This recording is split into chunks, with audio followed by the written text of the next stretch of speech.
Hi everybody, Dr. Bryton here for Tip Tuesday, and today we're going to talk about, shocker, COVID. But actually some quite interesting information that has come out with regards to our health, our oral health, and COVID. In particular, patients that have contracted COVID and how they've responded to it based on whether or not they had gum disease.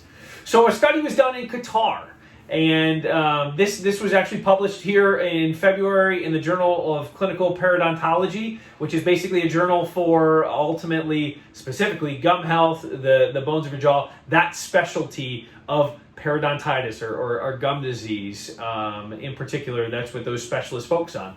And this particular article found in its research that in this sample size of patients, which was over 650 patients that were studied, they looked at their dental records, their oral health records, and they wanted to find out, for patients that did have COVID, that then had gum disease, what kind of response did they have to COVID? And it was astonishing. 3 big findings. If you had COVID and you also had gum disease, you were significantly more likely to go to the ICU, significantly more likely to need assistance with ventilation or breathing, and the one that's the biggest is you were significantly more likely to die. In fact, almost 9 times more likely to die. Now, I don't tell you this to scare you. I tell you to inform you. We have been talking for months now, almost 12, about how we have to maintain our oral health to maintain our systemic health and our immune function. In particular, you've heard me months ago talk about how Lisa and Nikki and Maria and Jillian and I, we have seen in the chair that the patients that had COVID and had severe responses to it just so happened to be our patients that had uncontrolled gum disease.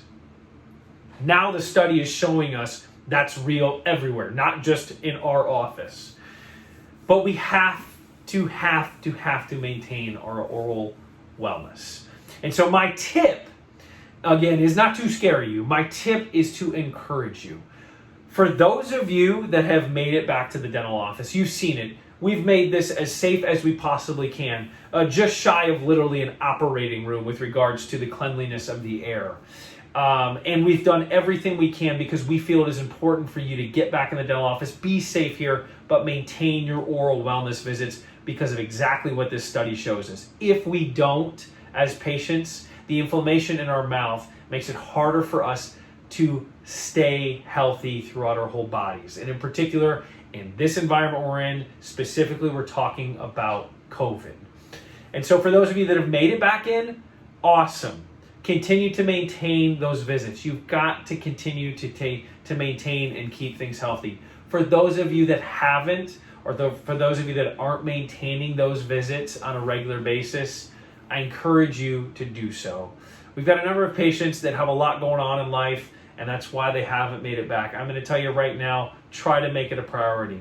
And then we've got a lot of patients that are still a little nervous about going to the dental office. And as I said, we have done everything we can possibly do to make this safe here, and it is safe, but you got to get here in order to make your mouth safe.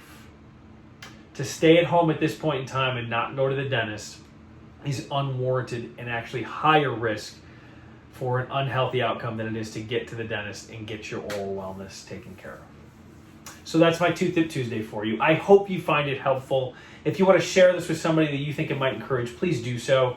And if you have questions, please reach out to us. Email us, call us, message us on Facebook.